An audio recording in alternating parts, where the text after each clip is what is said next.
Hello student, हम ये lesson पढ़ रहे हैं। चैप्टर का नाम है the last lesson. Previous part में हमने स्टोरी काफी कवर कर ली थी। यहाँ पर हम आगे लेसन को कंटिन्यू करते हैं।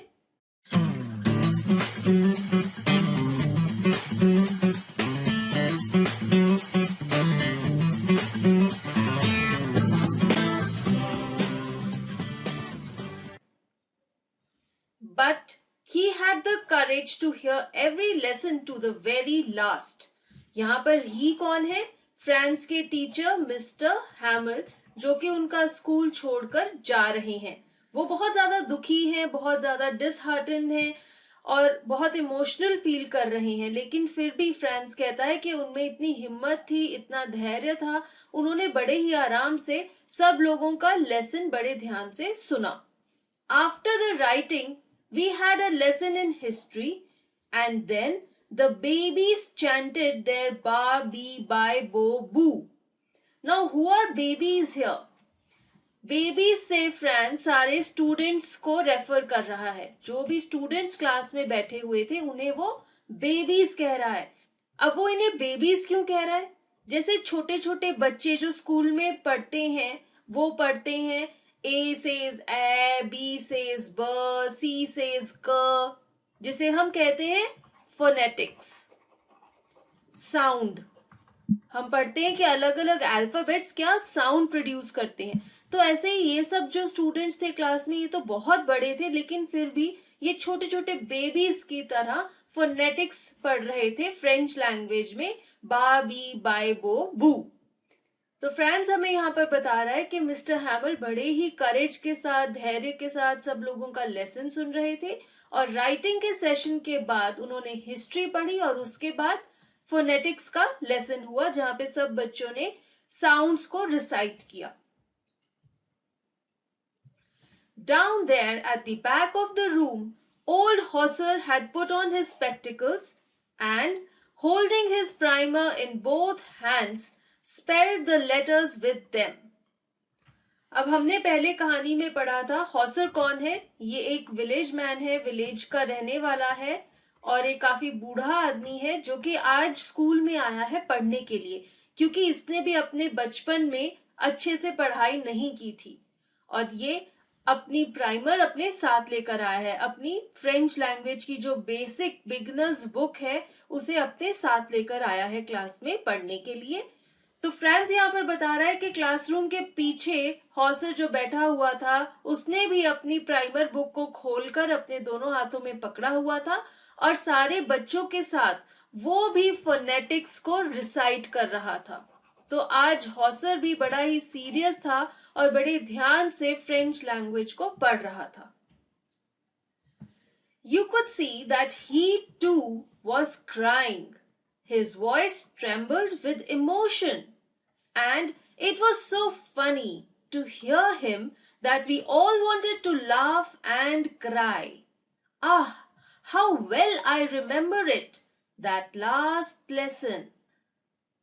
अब यहाँ भी हमें पता लग रहा है ये दिन, ये समय इतना क्रूशल है इन सब के लिए। क्यों? क्योंकि ये इनका लास्ट लेसन है, इनका आखिरी मौका है अपनी मदर टंग फ्रेंच लैंग्वेज को सीखने का, उसे पढ़ने का। इसके बाद ये लोग फ्रेंच कभी भी नहीं सीख पाएंगे और इसीलिए सब लोग बहुत ज्यादा इमोशनल हैं। यहाँ पर फ्रांस हमें हॉसर की हालत बता रहा है। वो कह रहा है कि हॉसर बहुत ज्यादा रो रहा था, उसकी आवाज भी कांप रही थी क्योंकि वो इतना ज्यादा इमोशनल था। और उसे जब हम सुन रहे थे, जब वो ऐसे रो रो के इमोशन से भर के कांपती हुई आवाज में लेसन पढ़ रहा था, फोनेटिक्स रिसाइट कर रहा था, तो उसकी आवाज बहुत ही फनी लग रही थी और सब लोगों को इतना फनी लग रहा था कि फनी लगने पे उन्हें हंसी भी आ रही थी और उसकी इमोशंस और उसकी कांपने की आवाज सुन के उन्हें भी उसके साथ इमोशनल फील हो रहा था और उन्हें रोना भी आ रहा था। तो कितनी कॉम्प्लेक्स फीलिंग्स है सबकी। उन्हें फनी भी लग रहा है कि हॉसर ऐसे कांप रहा है, रो रहा है, और साथ ही साथ उन्हें भी वैसे ही इमोशनल फील हो रहा है जैसे कि हॉसर को फील हो रहा है और सबको रोना आ रहा है। और फिर फ्रांस कहता है कि उसे आज भी ये दिन, ये लास्ट लेसन का जो टाइम है, बड़े ही अच्छे से याद है।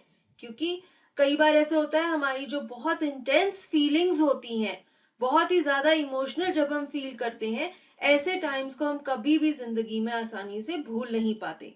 यही हालत फ्रांस की भी थी। All at once the church clock struck 12. Then the Angelus. What is Angelus? It is a prayer song in the church. The start is marked by the ringing of the bell. अगर आपने कभी कोई church देखा है बाहर से, तो हर एक चर्च या ज्यादातर बहुत सारे चर्च की जो बाहर की दीवार होती है उस पे एक क्लॉक लगा होता है और एक बेल लगा होता है। जैसे ही घड़ी में 12 बजे तभी वहां पर बेल भी बजाई जाती है और उससे ये इंडिकेट किया जाता है कि अब एंजलस का टाइम शुरू हो गया है, यानी कि प्रेयर करने का टाइम शुरू हो गया है। ये तो हम सभी को पता है कि सारी रिलीजियस प्लेसेस, चाहे वो मंदिर हो, गुरुद्वारा हो, मस्जिद हो या चर्च हो, वहां पर फिक्स टाइमिंग्स पर पूजा की जाती है, प्रेयर की जाती है। ऐसे ही फ्रांस जैसे कि क्रिश्चियन है, वो एक क्रिश्चियन देश में रहता है, वहां पर चर्च में जैसे ही घड़ी में 12 बजते हैं वहां पर बेल भी बजाई जाती है और ये इंडिकेशन दिया जाता है कि अब प्रे करने का टाइम शुरू हो गया है।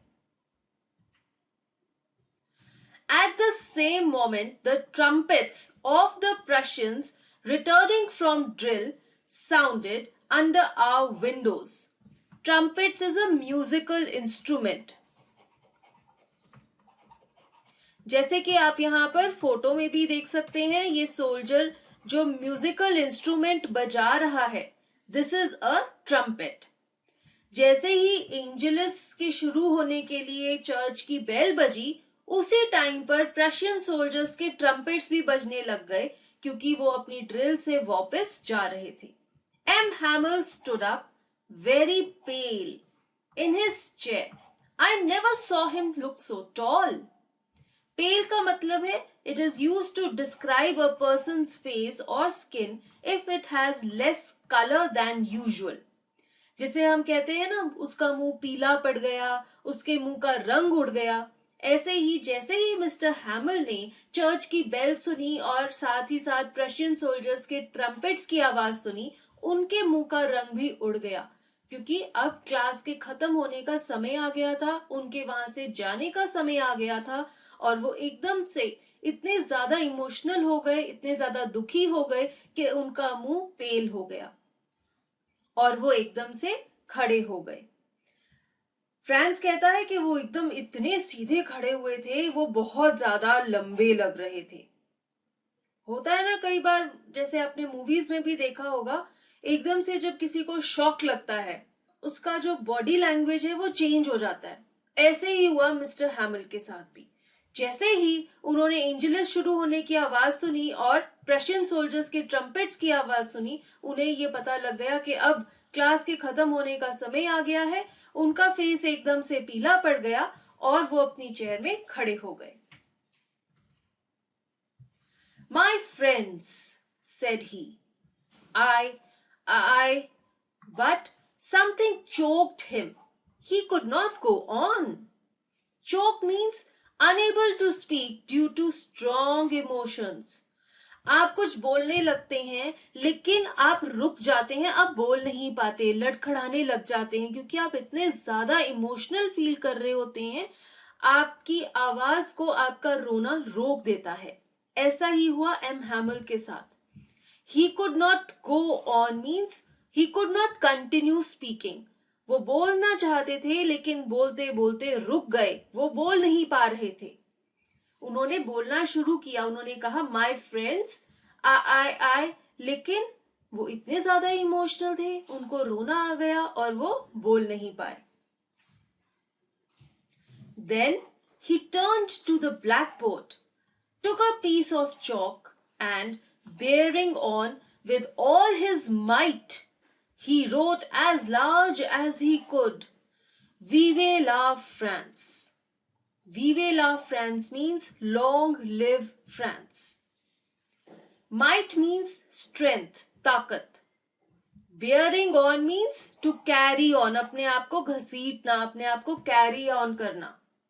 तो फ्रांस कहता है जैसे कि एम हैमल में इतनी हिम्मत नहीं थी कि वो कुछ बोल पाते, वो ब्लैक बोर्ड की तरफ मुड़े, उन्होंने चौक उठाया और अपनी पूरी ताकत के साथ ब्लैक बोर्ड के ऊपर जितना बड़ा से बड़ा वो लिख सकते थे, उन्होंने फ्रेंच लैंग्वेज में लिखा वीवे ला फ्रांस, जिसका मतलब है long live France. So these are the last words of M Hamel. जाते जाते उन्होंने अपनी क्लास के ब्लैक बोर्ड पे क्या लिखा? वीवे ला फ्रांस, जिसका मतलब है long live France. Then he stopped and leaned his head against the wall, and without a word he made a gesture to us with his hand. School is dismissed, you may go. Gesture means a signal, इशारा करना। यहां पर आप देख भी सकते हैं photo में, एम हैमिल ने ब्लैक बोर्ड के ऊपर लिखा है वीवे ला फ्रांस और फिर वो अपनी क्लास को इशारा कर रहे हैं। वो दीवार की तरफ झुके हुए हैं, दीवार के साथ उन्होंने अपना सिर लगाया हुआ है। इससे हमें पता लगता है कि वो बहुत ज्यादा दुखी हैं, बहुत ज्यादा सैड हैं। एम हैमिल जैसे ही ब्लैक बोर्ड पे वीवे ला फ्रांस लिखते हैं, उसके बाद वो अपने सिर को दीवार के साथ लगा देते हैं और बिना कुछ बोले क्लास की तरफ इशारा करते हैं, और उनका इशारा ये कह रहा है कि अब स्कूल खत्म हो गया है, क्लास खत्म हो गई है, तुम सब लोग यहां से जा सकते। सो इसके साथ ही ये स्टोरी यहां पर खत्म हो जाती है। फाइनली एक बहुत ही सैड नोट पर ये स्टोरी एंड हो रही है। आगे चलते हैं, अब हम इस स्टोरी का एक समरी देखते हैं। Let us summarise this story. The story is narrated by a French boy, France. एक छोटा सा लड़का है जो कि फ्रांस का रहने वाला है, जिसका नाम है फ्रांस। इसने हमें ये कहानी सुनाई है। He is lazy but sensitive and likes to play. He dislikes studying French and hates his teacher M. Hamel. अब हमें फ्रांस की कुछ डिस्क्रिप्शन देनी है। वो बहुत ही लेजी है, वो पढ़ता नहीं है, उसे स्कूल जाना अच्छा नहीं लगता और उसे खेलना पसंद है। इसीलिए उसे फ्रेंच लैंग्वेज भी पढ़ना अच्छा नहीं लगता और अपने फ्रेंच के टीचर एम हैमल उसे बिल्कुल भी पसंद नहीं है।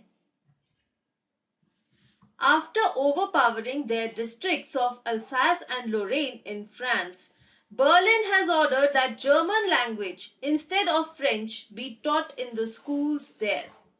बर्लिन ने, जो कि प्रशिया का कैपिटल है, ये ऑर्डर कर दिया है कि अल्सास और लोरेन के जितने भी स्कूल्स हैं वहां पर जर्मन लैंग्वेज पढ़ाई जाएगी और जो उनकी फ्रेंच लैंग्वेज मदर टंग है वो अब वहां के स्कूल्स में नहीं पढ़ाई जाएगी। It is the last day of their French teacher M. Hamel, who has been there for 40 years.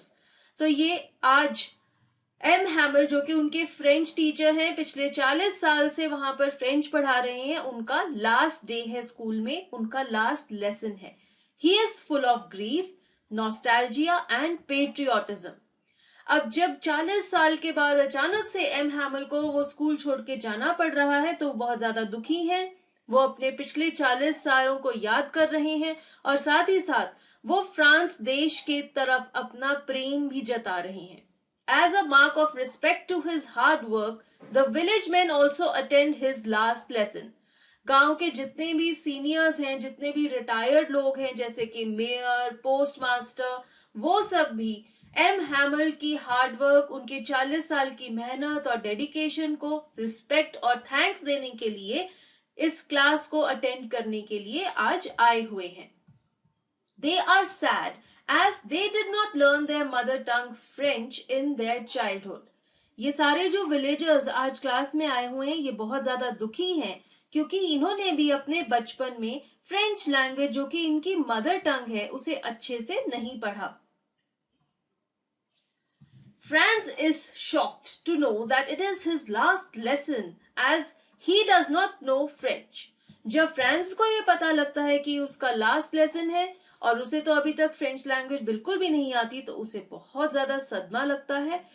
Now all of a sudden he gets interested in learning it and understands everything taught on that day. अब एकदम से अचानक से France की learning abilities change हो जाती हैं जब उसे पता लगता है कि उसका लास्ट लेसन है। उसे पढ़ाई लिखाई अच्छी लगने लग जाती है, उसे लगता है कि किताबें उसकी बहुत अच्छी दोस्त हैं जिन्हें वो कभी छोड़ नहीं सकता, और जो कुछ एम हैमल उस दिन उन्हें पढ़ाते हैं वो सब कुछ उसे पहली ही बार में बड़े अच्छे से समझ आ जाता है। ये सब चीजें बहुत ज्यादा अजीब है क्योंकि आज तक फ्रांस को कभी भी फ्रेंच लैंग्वेज समझ नहीं आई थी। He develops an instant liking for the teacher, M. Hamel, and respects him for his sincerity and hard work. एकदम से फ्रांस की फीलिंग्स एम हैमल के लिए भी चेंज हो जाती हैं। उसे अपने टीचर बहुत अच्छे लगने लग जाते हैं। उसे लगता है कि बहुत अच्छे हैं, बहुत ही अच्छे से उन्होंने 40 साल से इस स्कूल में पढ़ाया है और वो ये नहीं चाहता कि वो उनको छोड़कर जाएं। He feels sad at departing from him and is ashamed for not being able to recite the lesson of participles. France को बहुत दुख फील होता है कि एम हैमल उनको छोड़ के जा रहे हैं और साथ ही साथ फ्रांस को बहुत शर्म आती है कि वो पार्टिसिपल्स का लेसन ठीक से नहीं सुना सकता, उसे पार्टिसिपल्स नहीं आते। M Hamel tells them that they all are at fault for not being eager enough to learn, putting it off to the next day. He blames himself for not teaching them sincerely. M Hamel कहते हैं कि हम सभी की गलती है, बच्चों की भी गलती है, उनके पेरेंट्स की भी गलती है और टीचर की भी गलती है क्योंकि कोई भी सिंसियरली ना तो पढ़ना चाहता है ना ही पढ़ाना चाहता है। His patriotism is reflected in his praise for the French language as being the most beautiful and most logical language in the world. हमें कैसे पता लगता है कि एम हैमल अपने देश से, फ्रांस से बहुत ज्यादा प्रेम करते हैं? वो कहते हैं कि फ्रेंच लैंग्वेज दुनिया की सबसे सुंदर और लॉजिकल लैंग्वेज है। He tells the class to guard their language as being close to one's language is the key to escape from the prison of slavery. M Hamel अपनी क्लास को, सारे students को कहते हैं कि तुम हमेशा अपनी फ्रेंच लैंग्वेज जो कि तुम्हारी मदर टंग है उसकी रक्षा करना और उसे अच्छे से पढ़ना, क्योंकि अगर कभी भी जिंदगी में कोई तुम्हें अपना गुलाम बनाना चाहे तो तुम्हारी लैंग्वेज ही एक ऐसी चाबी है जो कि तुम्हें इस गुलामी के प्रिजन से आजाद करा सकती है। It will help them in getting free from the Germans. और अब जैसे कि प्रशियंस या जर्मन्स ने उन पर कब्जा कर लिया है, उनसे आजाद होने का भी रास्ता उनकी फ्रेंच लैंग्वेज ही है। They realize the importance of learning their mother tongue and that they have been defeated by the Germans because of their illiteracy. जितने भी लोग क्लास में आ जाए हैं उन्हें ये रियलाइज हो जाता है कि अपनी मदर टंग को पढ़ने की क्या इंपॉर्टेंस है और साथ ही साथ उन्हें ये भी पता चल जाता है कि आज अगर जर्मन्स या फिर प्रशियंस ने उन्हें हरा दिया है वो इसी वजह से क्योंकि उन्हें अपनी मदर टंग नहीं आती। France feels that it is not possible to take away one's language from a person as it is natural to each being, may it be the coo to the pigeons or French to the Frenchmen. France का ये कहना है, वो हमें comparison भी देता है कि जैसे किसी भी चिड़िया, किसी भी कबूतर से हम उसकी जो नेचुरल आवाज है जो वो निकालता है, कू की आवाज, वो नहीं छीन सकते। चाहे वो पिजन फ्रांस में हो या जर्मनी में हो, सारे पिजन्स एक ही आवाज निकालते हैं। ऐसे ही जो फ्रांस के रहने वाले लोग हैं उनकी मदर टंग है फ्रेंच लैंग्वेज, जो कि उन्हें नेचुरली बाय बर्थ मिली है और कोई भी उनसे उनकी मदर टंग नहीं छीन सकता। तो यहाँ पर फ्रांस के जरिए ऑथर हमें ये बताना चाहते हैं कि जो मदर टंग होती है किसी भी इंसान की, वो उसे नेचुरली बाय बर्थ मिली होती है, वो उससे कभी भी अलग नहीं हो सकता और कोई भी इंसान किसी से भी उसकी मदर टंग कभी भी छीन नहीं सकता।